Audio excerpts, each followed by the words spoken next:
Hello, I'm Zach. I'm Zubair. And welcome again to our program, Harmony. We hope that you'll have a pleasant discussion with us. So, today we're reading from the Risale Nur collection of Sayyid Nursi, the words. We're still in the first word. We're going to continue from there. Yep. Read a couple of sentences and discuss them like we normally do. So, I will start with the English. Zubair has the Turkish version because there are some words that actually are very important in understanding their meaning as the author intended. So, let's begin. It is the second paragraph that begins with someone for those who are following in the book. Someone who makes a journey through the deserts of Arabia has to travel in the name of a tribal chief and enter under his protection. For in this way, he may be saved from the assaults of bandits and secure his needs. On his own, he will perish in the face of innumerable enemies and needs. It's a relatively easy paragraph. Yeah, it's pretty easy.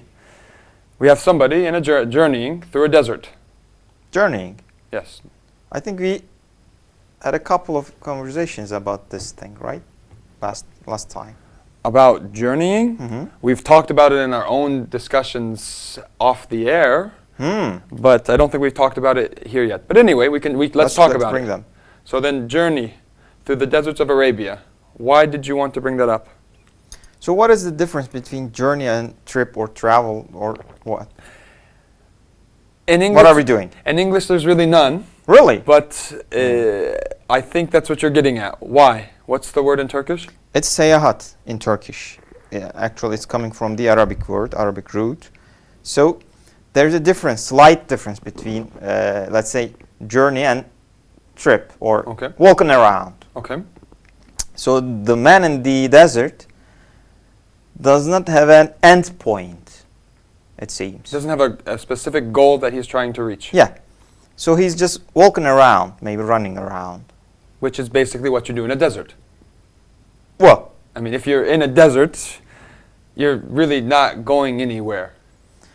so do you think that kind of simulates us in the earth? Does it symbolize us in the earth on this? Okay, that's a good point. Let's talk about that then. So the idea of traveling or journeying in a desert, is that any difference in our life on this world? If you're in a desert, you're in a certain specific area, and no matter where you go, it's all sand. It's all the same. That's one thing. So there's not really any point to traveling in a desert. So I guess if we were to say, if I start in one place, if we're in Istanbul now, and I walk around the world, continue in the same direction, I'll come back to Istanbul again. Istanbul. I haven't actually gone anywhere. That might be your goal, but yes, you're still on the earth. I'm still on the earth one, but even no matter how far I go, eventually I will only go back to where I began. Yep. The earth spins around, Comes to the same point. comes to the same point, goes around the sun, comes to the same point, solar system, they all do the same thing. Yeah. Okay, so basically, not just our life on earth, but the way existence is set up in and of itself. So we can't get out of it. We can't be somewhere else. We can't. It's like a dog chasing its tail. Yeah. Okay, it's like no matter how far we go, we are just running in a circle. But I'm sure there will be plenty of people who are going to argue with this statement, right? Yeah. So let's make it a bit powerful. Okay, because like we said, if I were to start in Istanbul and go around the earth, yes, I would see a lot of different things, a lot of new things that I don't see in Istanbul, for example. But in the end, with that reality, always keeping in mind that I will go back to the same place. I'm not going anywhere new, actually, in the end. The journey just leads me back to the same place that I was. But in the process, I realize, I witness a lot of different things. So the journey itself is to see things. See things, not to get to a specific place. I mean, our life on this earth, and I think the entire existence points to this and how it's set up and spinning around in circles, points to the fact that the end isn't necessarily the goal. Now, reaching a specific point isn't the goal. The journey itself is the important thing. Can I have a comment? Okay. Drink your tea in the meantime too, by the way. consider yourself or any person in the earth, we think that we are reaching some goals, we are having some things, right, in our career, or for example, we build up a new house, we just got a new job, new car, a lot of things, new experiences, new knowledge, whatever. But at the end, we are not going anywhere, not even 1 inch. We are still on the same earth, we are still the same. We're in the earth, but if we take it from, if you're going to put the thing of time in it, that's true. We came from the earth and we go back to the earth. Yeah, that's the point. It doesn't matter anything. Yeah. So the important thing is the life itself.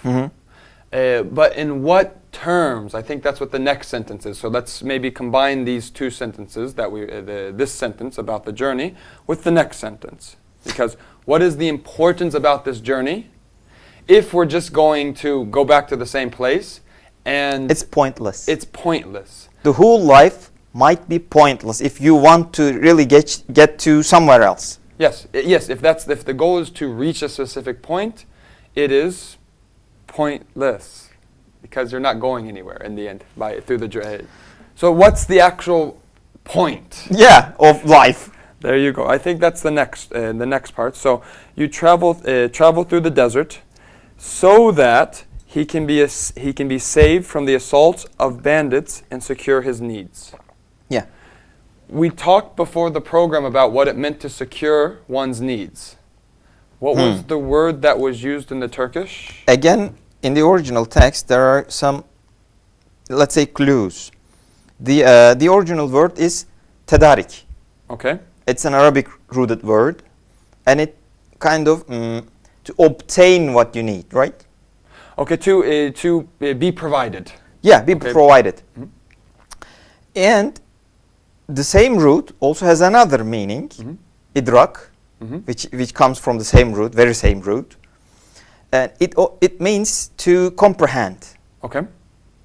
So basically, in the same word, or from the same root, you have two meanings. In order to tedarik, to provide your needs, you need to first understand them. You need to first comprehend the whole. What your needs are. Yeah, basically. So could that mean that the actual journey itself, if I were to stand up, walk from Istanbul around the entire world, I would find out what I actually need? I think we might say that. Consider the desert example. If the person walks around the whole desert and finds out what? That he needs water. And nothing else. Maybe some more needs, but nothing but sand. All he finds out is what he actually needs. Yep. So the journey in the desert, the journey in this world, our life itself, is not to get to a specific destination, but to learn what our needs are first. Man, otherwise it's going to be completely pointless. Okay. Think about yourself. You might be Steve Jobs, you might be whoever the person, the greatest person you might think of. They're dead. They're not a part of Earth. What's changed? The travel itself, the journey itself, they go through is the thing, is the point. So think about the one in the desert. If he understands something, the creator of the desert intends to do so, then there's a point. Otherwise, yes. And a good thing is to connect this with the second meaning of the word, to be provided with one's needs. One can't be provided with his needs unless he knows what they are. Again? I won't know I need to know what to ask for in order to be provided. Oh. So if I don't know what my needs are, I can't ask for them to begin with. Why did you come here? Why? Because it's in the whole context of these lines.